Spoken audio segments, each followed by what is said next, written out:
Okay guys, this is your assembling the filling and making a Cornish pasty video. So the pastry is separate, mine's in the fridge if you watched that previous video. In here in the bowl I've started preparing my meat just because I've got more than the recipe says. So I bought rump steak, it's all I could find really that was the right sort of thing for the recipe. You could use beef mince as an alternative, and if you're only making one pasty you only need a small amount.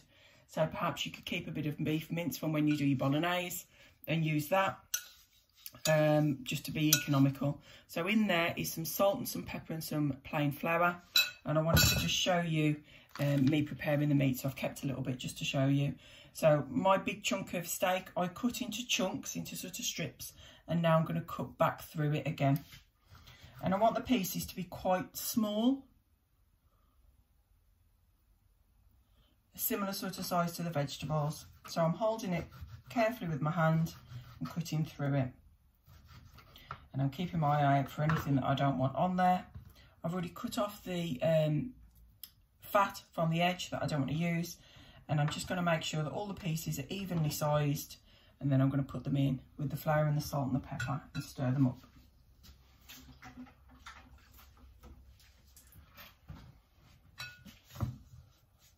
And my meat packaging, I only kept it out to show you what I bought, so that's going straight in the bin with the fat. My sharp knife going in the bin, in the sink to be washed, and I'm just going to move my chopping board so I've got some space to show you me rolling it out.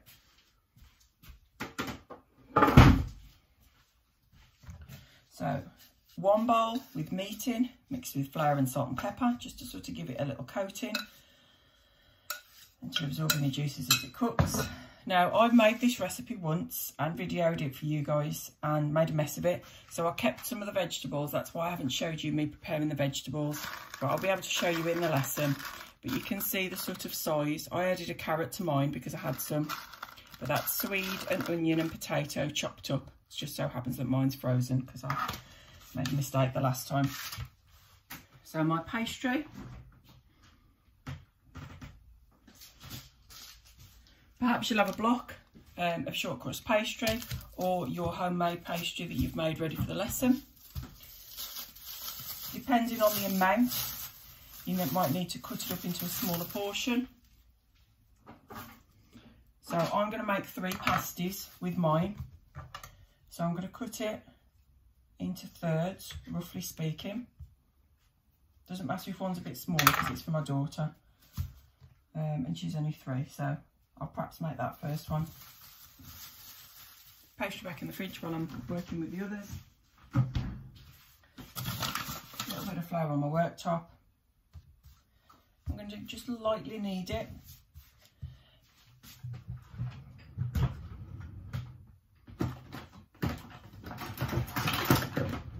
And I need my rolling pin.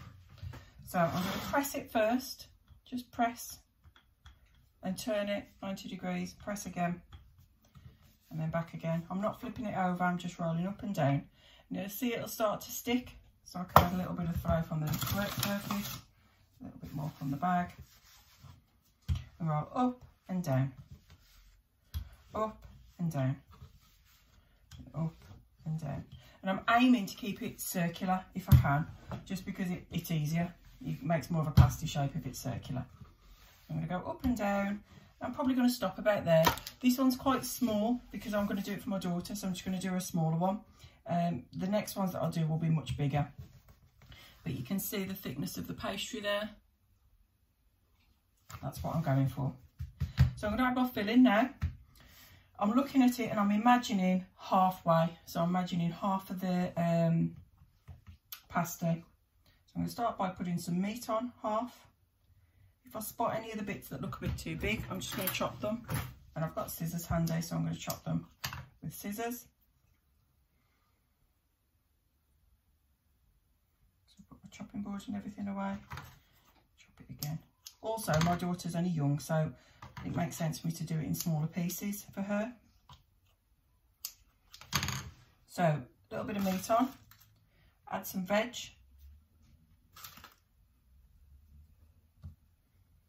And then I'm going to test it. Okay, a little bit more. So Cornish pasty is a traditional British dish. part of why we're making it, something for you to experience. You might be able to compare it to one that you've eaten if you've been to Cornwall. Gets you used to handling pastry and really finely chopping vegetables. And you're going to cook yours at home, not in school. So you'll fridge it and then take it home to cook. If you've had one before, they are stuffed full of filling normally. So that's why I'm just testing to make sure that I've got enough in there to fill it up. And you put the meat in raw and it steams inside the pastry. So I've got a really nice little mound there that I've tested a couple of times to make sure it fits.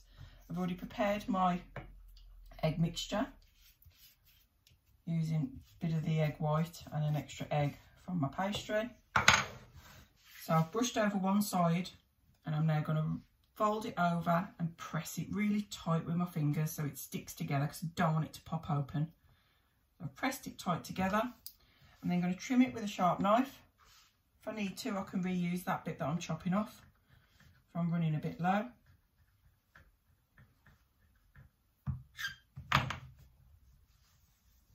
And I'm not the best at crimping. Crimping is the bit that you do on the edge that's a decoration, but I found a technique that works for me. And if I put 2 fingers in and just push my other finger against it, that tends to work for me. So it makes an attractive pattern and it seals it tight. So this is something that somebody, when they were originally made, would have taken out to eat for their lunch. Sometimes they used to have fruit on one side and meat and vegetables on the other. So that's quite a small one. The other ones that I do will be normally a little bit bigger. So I'm going to put it on a baking tray and brush it with egg, and that'll make it go golden brown. With you guys at school, you would get to this stage, not brush it with egg, and then put it in the fridge so that it goes really cold, and then you can take it home. And if you want to, brush it with egg or milk and then bake it in the oven at home. So you've got something to eat. Okay, so that's a Cornish pasty, how to shape it and how to handle it.